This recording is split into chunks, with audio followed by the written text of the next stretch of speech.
We are delighted to have you listen to Dr. Osbert Ajagu Ministration. We are confident the same will help you navigate successfully issues of life and be heaven bound in the fullness of time. In Jesus' name. I'm excited to be in your midst again. It's glorious. I bring people greetings from Akure in Ondo State. It was an awesome outing. Lives were saved. People were healed. Devil was defeated. And Jesus, as usual, won. Amen. I miss you people. I missed you. I miss you too. It is well. 10 years to 20 days. The footsteps of the righteous are ordered by God. You know, they say there are so many plans by men, but the plan of God prevails. Yes. I thought I could stay just a week, but I found out that the Holy Spirit wanted me to stay much more than that. And to God be the glory. Amen. I welcome you people again.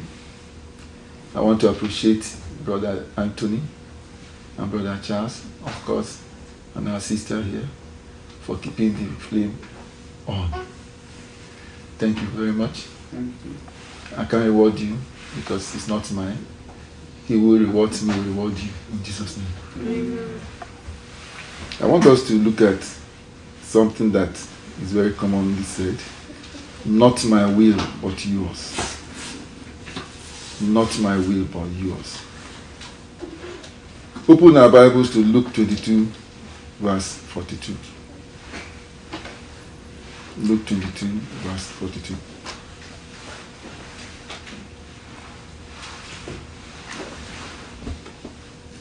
Are we there? He said, Father, our Lord Jesus Christ was talking. If you are willing, remove this cup from me. Nevertheless, not my will, but yours be done. Some people have misinterpreted this as if Jesus was afraid. He can't be afraid because he created everything that was created, and nothing was created that was not created by him for his purpose. John 1:1-2. You can't be afraid of what you manufactured. This was his prayer at Mount Olives. But why did he say that? Because he came 100% God and 100% man. So he could and he did feel the way we felt and the way we still feel when we have a big burden on us. He understands our inferiority. He understands our weak nature. That's why he doesn't choose the strong. He chooses the weak, like some of us. I keep on asking, why me, by the way? Why did he choose me? Me of all people. He equips the call and not the other way around. He calls you, he equips you, he first trains you to be who you want you to be, who he wants you to be, and you send you forth. If you remember the case of Saul, later son Paul, who became one of the greatest evangelists we had, and we still have. We were created for decision taking. Everything on earth lies upon decision we take. As we are here, we took decision to be here, irrespective of the fact that we have other things to do. Irrespective of the fact that we'll go to church tomorrow. You are a product of your decision today. Whatever decision you take today will govern your future. Because we are created as free moral agents, we can take any decision, which can be bad or good. Now, what can make you take a decision that will bring to bear your future, your glorious future? Armed robbers take decision to be armed robbers, and eventually they get killed because they lack knowledge of what God sent them on earth to do. That will never be our portion in the name of Jesus.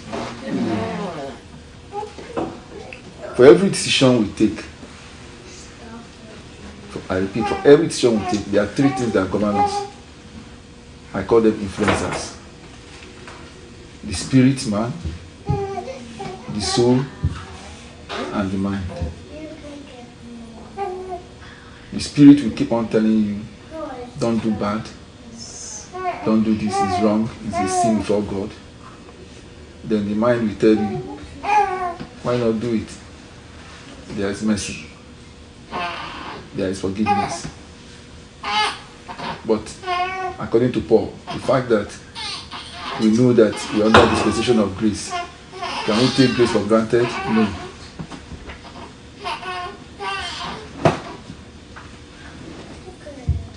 So what do? Lord Jesus himself took decisions. I was reflecting on how he chose his disciples. He prayed, the Bible says he prayed for 12 good hours to go and choose 12 people. That means he prayed for 1 hour for every decision he would take concerning each person. That's the essence of prayer. But in spite of that, for me, I would say he made a mistake, but God can make a mistake. So he didn't make a mistake. He chose ordinary people to make them extraordinary people. He can choose anybody. For him to choose me, an ordinary person, to make me, by his grace, very soon, extraordinary by his grace. That means he can choose anybody. When Jesus appears, everything changes. I repeat, when he appears, everything changes. The equation changes. If you remember how in the party, when the wine had finished, just because he was there, things changed. May things continue to change positively in our lives in the name of Jesus. Amen. You know, his plans for us are of a good and expected end. Whether the devil likes it or not, we're going to finish well. It's his will and wish that we prosper in health, in spirit, and in wealth. So if he is the manufacturer of us, why must we take decision outside him? We can as well yield ourselves to him, yield our decision-making process techniques to him. He knows us more than we know ourselves. He knows our end from the beginning from the end. He is the Alpha and Omega, the creator that was not created. The omnipotent, omniscient, omnipresent God. He's God everywhere, but he's God by himself.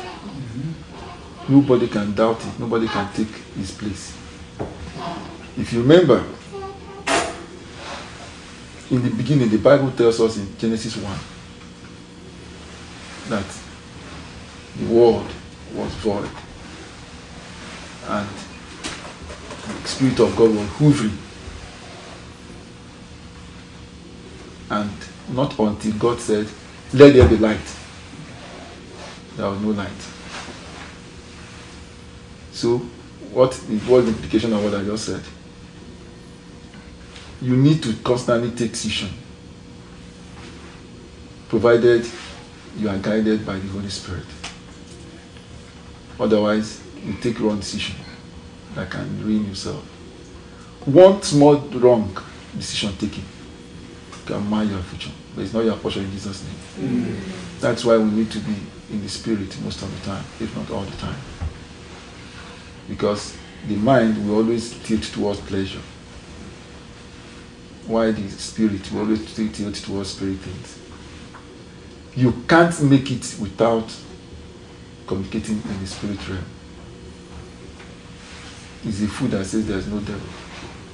It's also a food that says there's no God. So what do we do? That saying, the footsteps of the righteous are ordered by God, conflicts with the fact that we are free moral agents. But in tandem with what I just said, though we are free moral agents to take decisions, but if you yield your decision-making process, that means to him. He will take decision on your behalf. And then it's then you've empowered him to order your footsteps. You can't order your footsteps if you don't yield to him. Your countenance, your being, and everything. He does not have the power. He can control you, you can do all that. But guess what?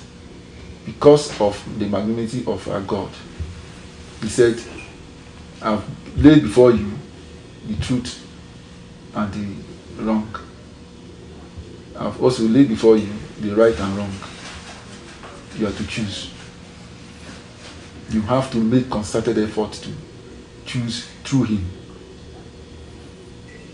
You may think that decision taking is easy. No.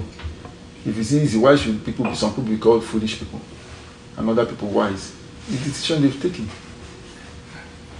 A fool in company of a wise will be wise.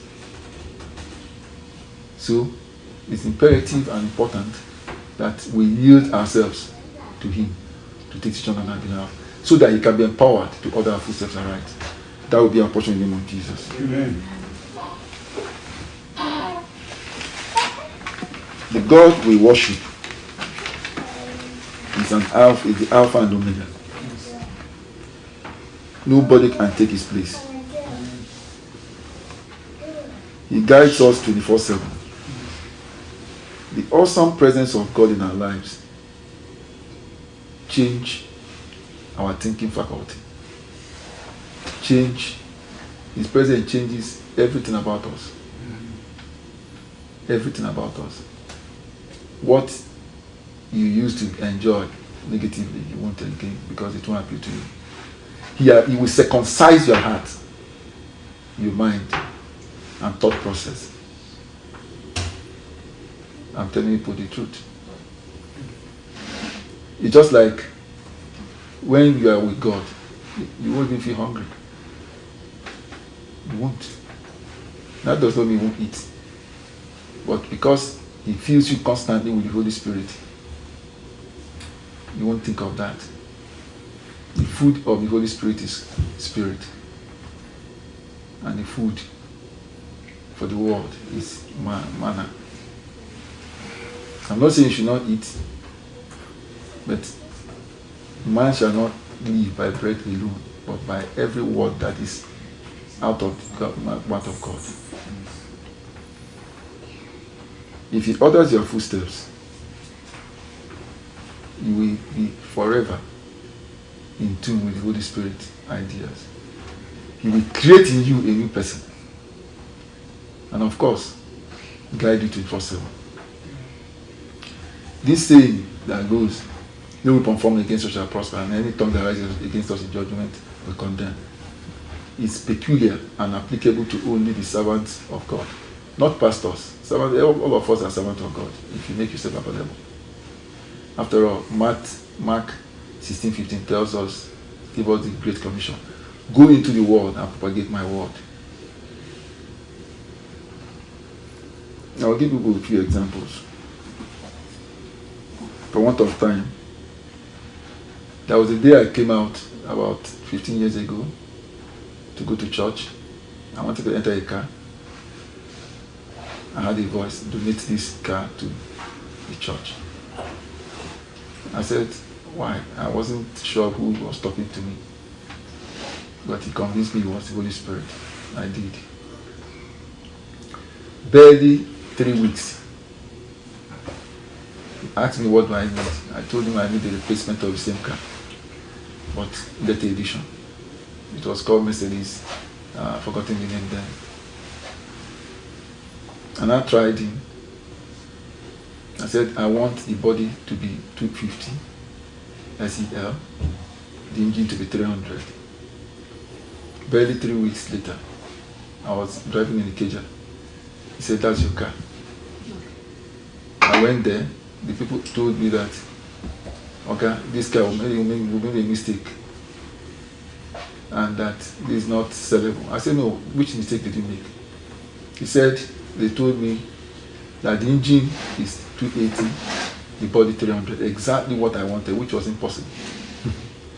I just smiled. Eventually I bought the car.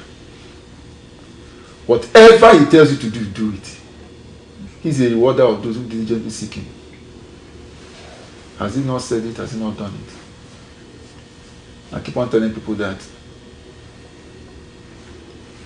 God made platinum, diamond, gold, bitumen, everything on earth. He doesn't need them. He planted them strategically in the world. So if he did, and he doesn't need them, who are they for? For us. So they are for us.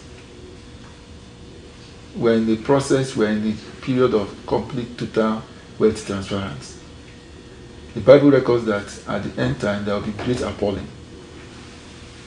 Appalling. That means infinite grace, infinite wealth. And guess what? He did not even make them for us to own. I was reflecting on the whole earth. All these superpowers got enriched by oil or one thing or the other. But they've all passed, most of them have passed by. The people who found all this, who founded them. So it's not meant for him, it's meant for us to be bestowed by him to us. At the same time, not for us to own, but to manage and live. Because when we die, the gold, the diamond, the silver will still remain. It's only a fool that says his art in money. Nobody earns anything. It's what you are giving. God does not give ownership, he gives management. For the pleasure of us whilst we are alive. Whatever God has promised us will come to pass in Jesus' name.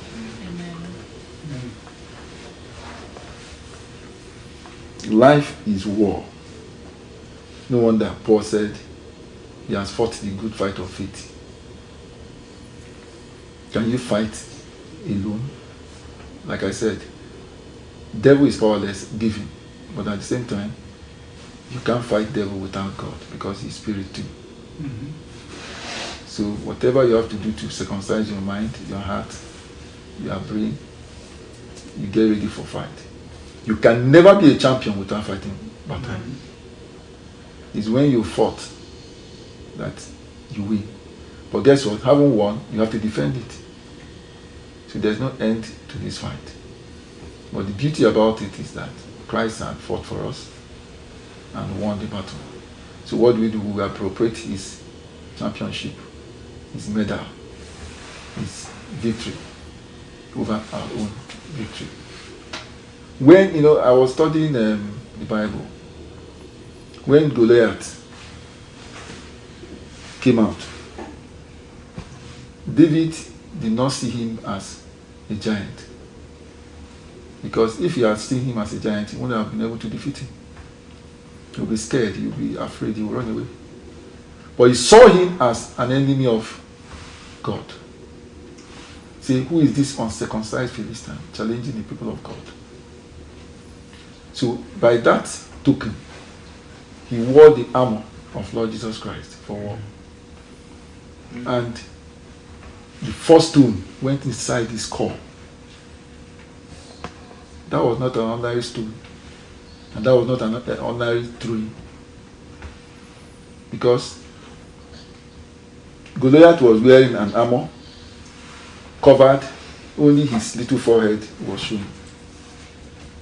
How can an ordinary stone go and target that small space and hit him beyond and he died? That was God in action. That was God in action. All the fight David fought as a king, he never lost anyone. Because he was diligent enough to consult God in everything. This will be our portion in the name of Jesus. Amen. We shall never ever lose any battle. Amen. If people tell me that they will defeat me, I said, I don't even have anything to fight you with. Because I'm not trained to fight. I'm not a military person. Even though we wrestle not against flesh and blood, but against principalities and powers in high places.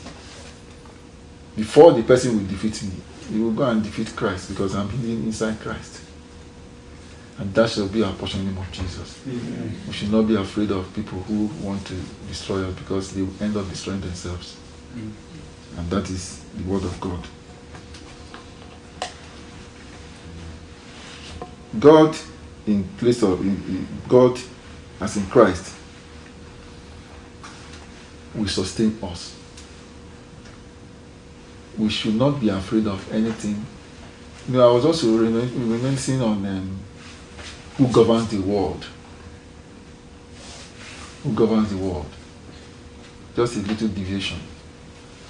People said it's the devil. The devil does not govern the world. God in the first verse said, "Let there be light." And there was light. He now named it, he separated darkness from light and named the light sun. And told sun to govern the day and night by moon. So if you have 12 hours dedicated to afternoon and 12 hours dedicated to midnight or night, where does the devil lie in order to govern whatever you want to govern? I feel that it's a mere rhetorics. It does not, even when the sons of God met God, he took permission from God to not go and talk to Job. So where does he lie? Doesn't he have a house? So just for information, as far as I'm concerned, the moon and the sun govern the day and night. So we should not be afraid of anything. No matter what the devil does, he can never have an upper hand in Jesus' name. Amen. So as you yield your decision-making techniques and process to God, he will, as I said, become your monitoring angel. Where will you go on earth, below the earth, above the earth, that the light of God won't see? He will fight your battles. He will crown you with success. After all, he is the hope of our glory. There won't be anything he will hide from you, nothing hidden from the righteous. And of course, you have an expected end.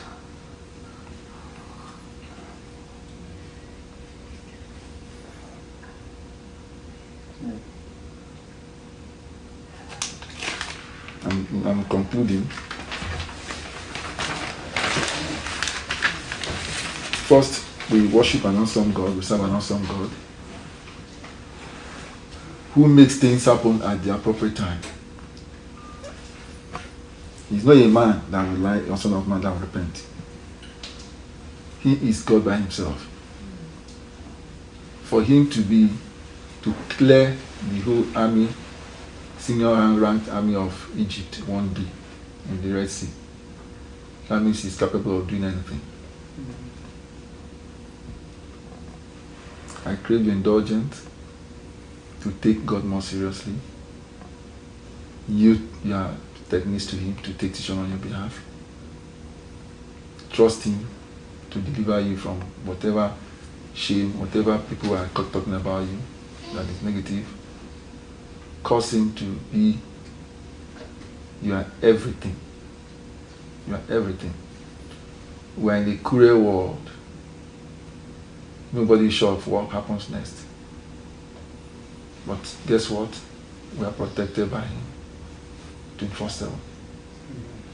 And nothing shall by any means hurt us, even if we take poison or walk or step on scorpions. Because this is our heritage in Christ Jesus.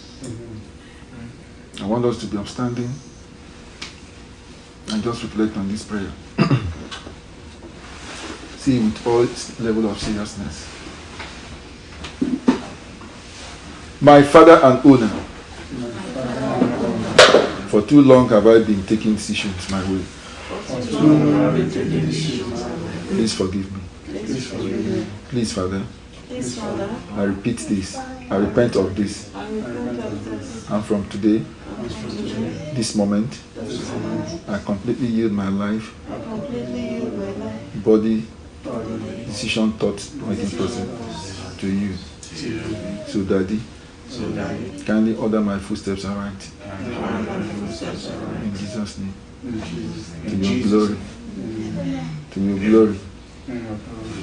Wise blessing remains mine. Daddy, please make me a solution agent to my nation and other nations of the world. In Jesus' name. You're taking this decision. No, I've ended that. If we've taken this decision, that means we've yielded ourselves to Him and watched what He will do. Because He's a rewarder of those who diligently seek Him. And of course, we should not hide when we are changed. We should tell our people, convert our friends, and bring them to the knowledge of God.